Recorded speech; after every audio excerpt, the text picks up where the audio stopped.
If you haven't heard about Anchor, it's the easiest way to make a podcast. Let me explain. It's free. There's a creation tool that allows you to record and edit your podcast right from your phone or your computer. Anchor will distribute your podcast for you so it can be heard on Spotify, Apple Podcasts, and many more. You can also make money from your podcast with no minimum listenership. It's everything you need to make a podcast in one place. Download the free Anchor app or go to anchor.fm to get started.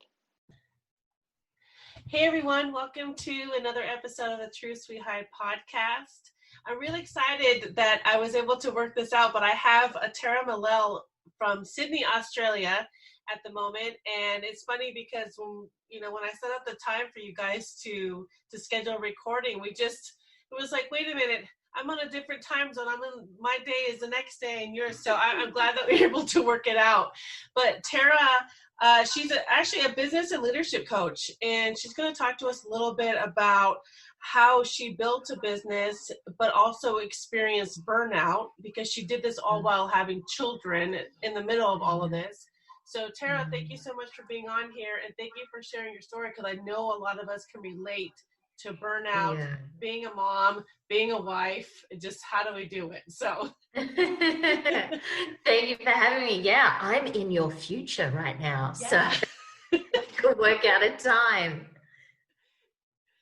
So tell us, we were talking a little bit about how you moved to Sydney and then you moved somewhere else and decided to build a business. Tell us a little bit about that. Yeah, so I had a business, like most of us, I was told to go to high school, work really hard, do really well in high school, so then you can get into university or college in your case. And so I did all of that. And then I was at university for 4 years, once again, studying, working really hard, getting good grades. And then I came out and it turns out there was no jobs. Turns out I was one of the most unemployable people on the planet. So that was really helpful. So that's really how I started my very first business. And so I got into business then straight out of university and was making it up as I went along, as I know most of us do the first time around. And because of that, I built up this business. It worked out really well, which I think a lot of it is a little bit of luck and divine timing. And then the other part was just a lot of hard work. And I didn't have children at this stage. So I could work 24/7. Like really, I could work 24/7. So I did. And that's where the burnout came because I was just spinning my wheels over and over and over again. And I got to a point where it's like I hit my glass ceiling. I was working as hard as I could, as much as I could, but I couldn't break through. And so burnout happens when we're working and pushing ourselves so hard, but we're not feeling any rewards or any results for that hard work. And we get really despondent. And I burnt out physically, mentally, emotionally, and my deep-rooted passion for what I was doing for my business, that burnt up as well. And so I went into this whole big, I sold my business, and because I was so connected and intertwined with my business, I had a massive identity crisis. Like, if I'm not this, then what am I? Who am I? What's my purpose? What am I doing? What is the point? I worked so hard and I felt like I had nothing to show for it. So I was living in Sydney, Australia at the time. I was living right on Sydney Harbour. If any of you have been there, you know how beautiful it is. I had the successful business. I had the gorgeous boyfriend. I ticked all the boxes of what someone successful has or what we should want.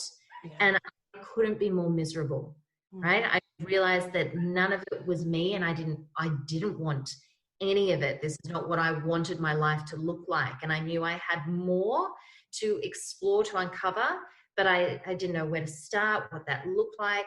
So again, I sold my business. I ended up splitting up with my partner. We'd been together for 6 years, and I sold everything I owned, including my beautiful car, which I was in love with, sold that, everything I owned, whatever I could fit in a suitcase, that's what I kept. And I hopped on a plane and went overseas. And I actually went, my first stop, and it ended up being my only stop, was Tanzania in East Africa. Oh. So I actually booked a flight, through a series of coincidences, I guess, or pleasant connections. I ended up connecting with a woman whose sister was running a volunteer organization over in Tanzania. So I went, yep, that sounds great. Like this, I didn't even know this woman. We just started talking and she was like, hey, my sister lives there. You should connect with her. I went, yes, okay. Like that's totally normal, right? I didn't think about it. I went, okay. And it wasn't, I'll tell you this, my geography sucks. So it wasn't until I got to the airport that I went, oh, maybe I should look up where Tanzania is. So I Googled I didn't even know where I was going. Like physically, I couldn't even picture it in the word. How pathetic. I just got on a plane. And that was really, boom. And so I say to people, like, that's one way to deal with burnout. It's not my first or go-to remedy, right? But, it was from doing that really my personal development sort of came about. And I started to become more aware of myself and my little triggers, my quirks, my passions, my skills, because a lot of that, like while running my business, the focus was on the business, not on developing me as a person. Like I said, I became so entwined. The business was me, I was the business. And so, yeah, when I burnt out, then really the business burnt out. So it was really an all-encompassing sort of cave-in is what I sort of picture it. I didn't explode, but everything sort of crumbled in on itself. And I just needed to do something different. And what that was, I didn't know at the time. And so I probably took it to the extreme, as I tend to do. And I sold everything and went overseas. But again, it was the best thing that I could have ever done. For me, again, I want to reinforce, this is not my recommendation that I make to people. But for me, it was really awesome because I think traveling anyway gives you so much perspective, and it introduces you to different ways of being, different lives, different life expectations, different standards. And it really took me out of myself, like out of my own junk, like my own drama in my own head. And it really showed me, oh, wow, this is a different way of life. And they place different values on things. And what I will say, and what kept me in Tanzania for over a year, was just the value people placed on each other and their connection to each other. So that really resonated with me. And it's something that I don't know about, where you are right now, but I know particularly in Australia, but Sydney, Australia, I mean, there's so many people and we couldn't be more disconnected from each other. And we're recording this during a pandemic where we're talking about social distancing and isolation. And I kind of think we were already there. Like we were already disconnected. So that's what, I mean, I went over to this beautiful country for terrible reasons, but I stayed because of the connection that I'd never ever felt before. It was really incredible. That's amazing. I actually, how long did you stay, and how old were you when you did this? So I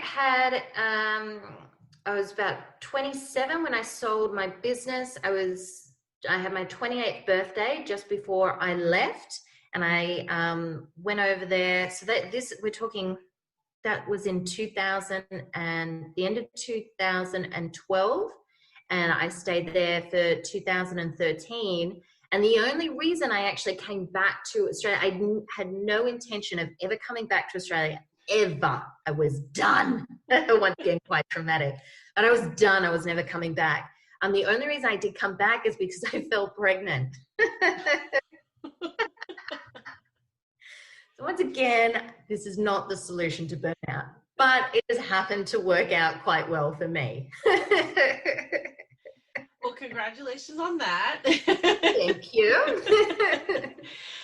I was talking to someone earlier today for another episode, and he was telling me how after his time in the Army, he decided to travel, and he was only going to go for a year, but he ended up going for 3 to all different places. But he said it was like one of the best decisions. He didn't. He just needed to to find himself again and figure out what he wanted to do. And I was telling him about my son. I was actually talking to my son this morning, and he's 17, and he decided that he wants to travel too. And as a mom, I'm like terrified, but I understand that sometimes kids need to just go and just find their passion. And I think now that I'm a parent and I've tried to figure out my own passion, I get it. I totally get it. Because we burn out and we don't like it. And, it's like a lot of people tend to settle because that's all they know. You need to go out and explore it and find it. And I think that's the only way to find it is to step outside your comfort zone. You went somewhere you had no idea where you were going. But you had no context. I did not know what I was stepping into. And look, while that it was beautiful, but don't get me wrong, it was challenging. It was super challenging at the same time. I mean, they work on African time. That's a real thing. And African time is not the opposite to Western time, because then at least you'd have like a basis to start from. It's like this whole new thing. It's like anything you knew about being efficient and the passing of time is just get rid of it now. There's no place for it. And it made me realize like, oh wow, I've really got like a bit of a control thing going on. Like I honestly did not realize that I was a little bit of a control freak, some may say. And it was really highlighted here. I was like, oh, there's a lot of stuff I got to work through. But what I found interesting was that, and this is where, like you said, I think travel is so important. We develop all these rules, and there's rules imposed on us by our families, by the society we're surrounded by our culture, by our gender, and rules that we then accept and apply to ourselves. And it's all man-made. Like none of it is real. None of it has to stick. But when you're in it, it's sometimes really hard to see. And I think, it's a feeling first. It's just that feeling of discomfort, that feeling like that itch that you can't scratch. And you go, what is this? I don't know what this is. Is this all there is? I mean, is this where I'm supposed to be? Where am I going? What am I doing? What doesn't fit right? Everyone else seems really happy being this way or wanting these things, but I don't want that. What's wrong with me? So we come to this conclusion that something's going to be wrong with us. So just shut up and go with it, right? Just keep pushing through. But then suddenly you travel. And for other people, like you said, it's out of your comfort zone. So it may not be travel. It may be anything that kind of scares you a little bit, pushes you out of that comfort zone. But for me, it was always travel. So I've always traveled as much as I can, as far as I can, because of that perspective shift. Like I said, it takes me out of my own head, out of my own junk, and makes me go, oh, there's this other way of being. Like, what do I like about it? What do I not like about it? And what does it highlight in me that I really need to let go of because it's not me? I mean, needless to say, I've brought that African time back here. I mean, you saw my partner walk back before. So us and our children are permanently late and are always really last minute organizers. It's like, it'll work out in the end. That's how I am. Did I adopt that? It's like, oh, it'll be fine. I mean, we're currently trying to work out our wedding. Like, we had our wedding planned and then suddenly lockdown happened. So that didn't happen. But it was a blessing because after we said, oh, we'll just have to postpone the wedding, there was all these things that we went, oh wait, did we organize this? Did you talk to this person about this? Did we